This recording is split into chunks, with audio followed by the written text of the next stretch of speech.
চারিদিকে এত বৃষ্টি হচ্ছে আর বিকেলবেলা যদি এরকম একটা স্ন্যাক্স থাকে তাহলে কেমন হয় বন্ধুরা বলো তো।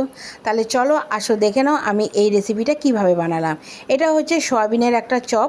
তো প্রথমে দেখে নাও আমি প্রেশার কুকারের মধ্যে কিছুটা সয়াবিন আর একটা বড় সাইজের আলু সেদ্ধ করে নিয়েছি। আর ওই প্রেশার কুকারে দুটো ডিমও আমি সেদ্ধ করে নিয়েছি। এবার একটা বাটিতে একটা গ্রেটার নিয়ে দেখো ডিমটাকে আমি ঠিক এইভাবে গ্রেট করে নিয়েছি। তো যেহেতু ডিমটা একটু গরম ছিল তো আমার একটু অসুবিধা হচ্ছিল, তো তোমরা ডিমটা ঠান্ডা করেই করো। তো দেখো আমি এইভাবে কিন্তু দুটো ডিমকে এভাবে গ্রেট করে নিয়েছি। এবার ওই ডিমের মধ্যেই আমি একটা মাঝারি সাইজের পেঁয়াজও আমি গ্রেট করে নিয়েছিলাম। তো চারিদিকে এত বৃষ্টি হচ্ছে, তো তোমরা কিন্তু বিকেলে অবশ্যই এই রেসিপিটা একবার ট্রাই করে দেখতে পারো।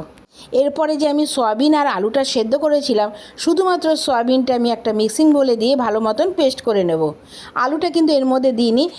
আলুটা কিন্তু আমি গ্রেটারে একটু ঘষে নিয়েছিলাম, যদিও এটা সেদ্ধ করা আলু, খুব একটা সময় লাগবে না। তো হালকা হাতে তোমরা এটা একটুখানি গ্রেট করে নেবে।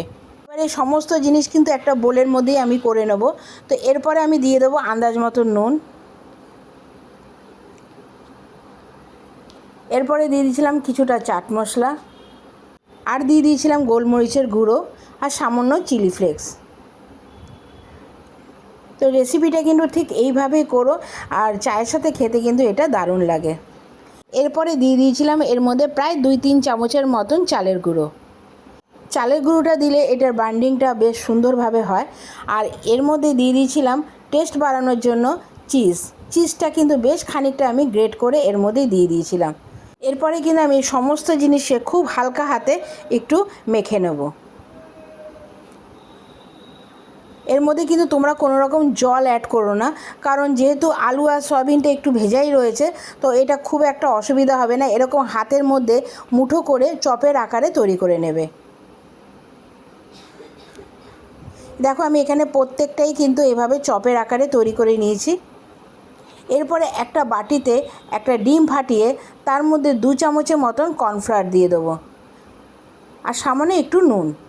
এবার এটাকে একটু ভালো মতন মিশিয়ে নিয়ে প্রত্যেকটা চপকে ওই ডিমের গোলার মধ্যে ভালো মতন চুবিয়ে নিয়ে বিস্কুটের গুঁড়োর মধ্যে ভালো মতন কোট করে নেব। এবার কড়াইতে বেশ খানিকটা তেল দিয়ে আমি কিন্তু প্রত্যেকটা চপই এক এক করে ভেজে নিয়েছি। তো এবার বলো রেসিপিটা তোমাদের কেমন লাগলো।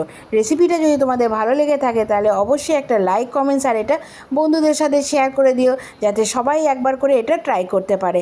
আমার রেসিপিটা যদি তোমরা ফেসবুক থেকে দেখে থাকো অবশ্যই ফলো করে দিয়ে পাশে থেকো, আর যদি ইউটিউব থেকে দেখে থাকো তাহলে আমার চ্যানেলটা সাবস্ক্রাইব করে দিয়ে বেল আইকনটা টিপিয়ে দিও, যাতে যে কোনো রেসিপি আমি যখন শেয়ার করব সবার আগে তার নোটিফিকেশান তোমাদের কাছে চলে যায়। আবার দেখা হবে, এখনের জন্য টাটা।